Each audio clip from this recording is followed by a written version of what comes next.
Hey, salut terriens, c'est Captain Max. Vous aimez Batman ou bien Daredevil, peut-être même les deux? Vous aimeriez découvrir un univers où ces deux-là cohabiteraient? Et même mieux, où l'on pourrait les voir s'affronter ou combattre le crime main dans la main? Eh bien c'est possible, dans les comics Batman Daredevil et Daredevil Batman. Bang!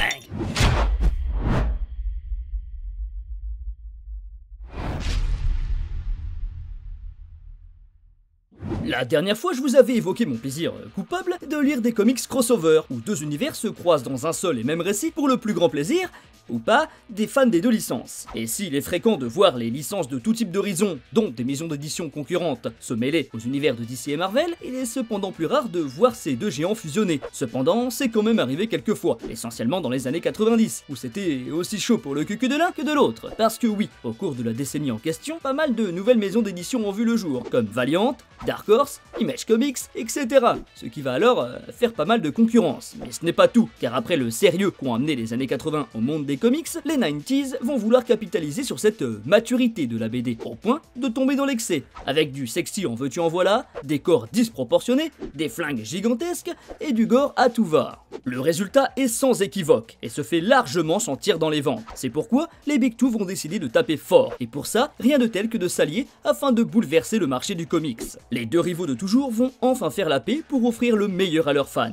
Non, évidemment, c'était bien souvent de la daube visant à faire vendre en masse avec des grosses têtes d'affiche et des affrontements puérils. Et comme si ça ne suffisait pas, c'était aux lecteurs de voter afin de décider des vainqueurs des affrontements. Encore une superbe idée, comme ça, les scénaristes étaient dirigés d'un côté par les patrons avides d'argent et de l'autre par des lecteurs assoiffés de sang. Robin, on pense à toi. Petit ange parti trop tôt.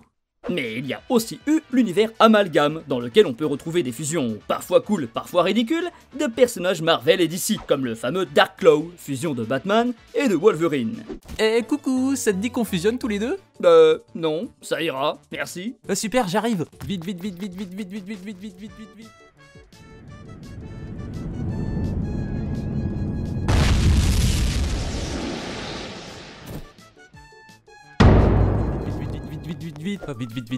Vite, vite. Appelez-moi Major Robomax. Bref, ce qui nous intéresse aujourd'hui, ce sont les deux comics crossover, avec le Chevalier Noir de Gotham d'un côté et les Justiciers Aveugles de New York de l'autre.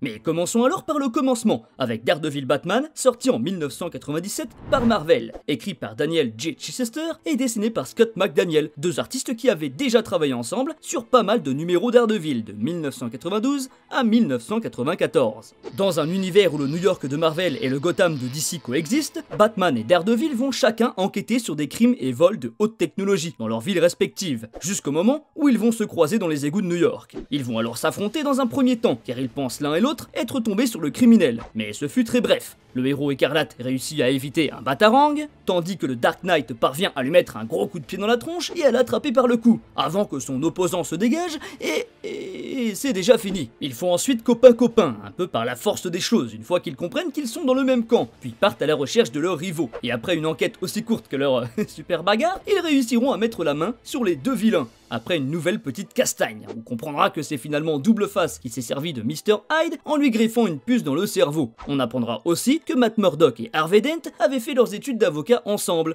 et que le futur criminel était un meilleur jouteur que le futur justicier. Bref, cette histoire était tout bonnement inutile, ce n'est pas intéressant pour un sou. Leur rencontre n'est que prétexte à vendre, les personnages sont très mal utilisés, et il n'y a aucun intérêt à lire cette atrocité. Parce que oui, si c'est déjà pas foufou de base, ce n'est pas la VF qui va l'aider, puisqu'il y a de gros soucis dans la traduction et dans le placement des dialogues. Certaines phrases de Batman sont dans les bulles de Daredevil et inversement, ce qui donne des dialogues atroces et incompréhensibles du genre Oh, tu as peur que j'exécute ma menace de te tuer, Batman? Pars si tu veux, Daredevil. Mes expériences en matière de partenariat se sont jusqu'ici avérées décevantes. À moins de faire mes preuves donc. Pilouface et Mr. Hyde ont passé par ce tunnel. Ils sont bel et bien trempés dans ces vols. Je suppose que tu traquais Pilouface, mais pourquoi? Vol et meurtre, qui t'a mis sur leurs traces?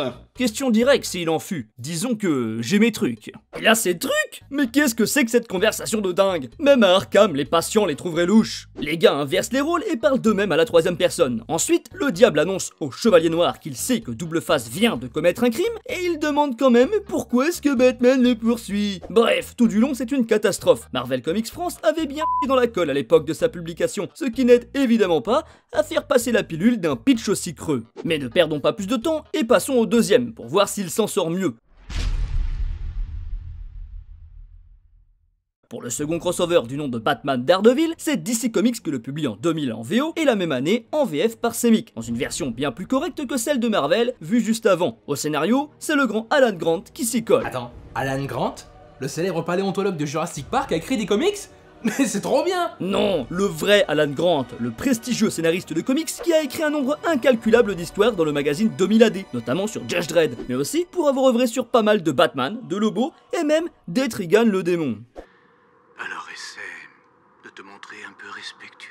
Au dessin, c'est Eduardo Barreto, artiste qui a quasiment fait toute sa carrière chez DC Comics en illustrant tout un tas de séries. Dans cette histoire, c'est maintenant au tour de Daredevil de faire un petit voyage dans la ville de son homologue, afin de suivre Catwoman, après l'avoir découvert en train de voler la liste des biens et des employés du caïd. Mais alors que le démon écarlate souhaite suivre la voleuse sans intervenir avant de savoir où elle s'enfuit, le gardien de la ville apparaît et est bien décidé à l'arrêter. Et c'est ainsi que nos deux hommes s'opposent à nouveau. Mais attention, ici, pas de réelle bagarre, l'un tente juste de stopper l'autre, et ils finissent tous les deux au sol face à deux criminels qu'ils vont rapidement arrêter, pendant que Catwoman, elle, réussit à s'enfuir avec la mallette d'informations. On comprend alors qu'elle travaillait pour l'épouvantail, qui a pour but de prendre la place du caïd en tant que boss de New York. C'est donc après une enquête un peu plus poussée que lors du premier crossover, en même temps difficile de faire moins, que nos deux justiciers nocturnes vont se retrouver sur la Statue de la Liberté, à s'interposer dans une bataille menée par les deux dangereux criminels. Et alors que le fanatique de la peur allait apparemment réussir son coup face aux mafieux de New York, Daredevil le stoppe dans sa folie, pendant que Batman tient le caïd à l'écart. Et si Jonathan Crane est bel et bien envoyé à Arkham, le caïd, lui, réussira une fois de plus à s'en sortir par manque de preuves.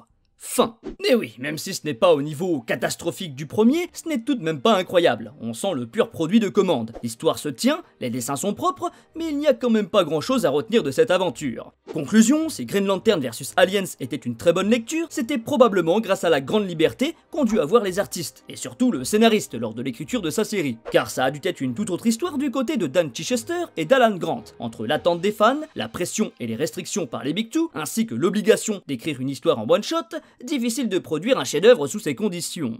Eh bien voilà, j'espère que cette vidéo vous aura plu. Si c'est le cas, je vous laisse me le faire savoir avec des likes, des commentaires et des partages pour soutenir la chaîne. Aussi, n'hésitez pas à me dire s'il y a d'autres crossovers que vous aimeriez découvrir, comme Batman vs Aliens, Batman vs Predator, ou bien encore Superman vs Predator, ou Superman vs Aliens. Oui, rien que ça. Sur ce, je vous dis merci encore et à très bientôt, terrien.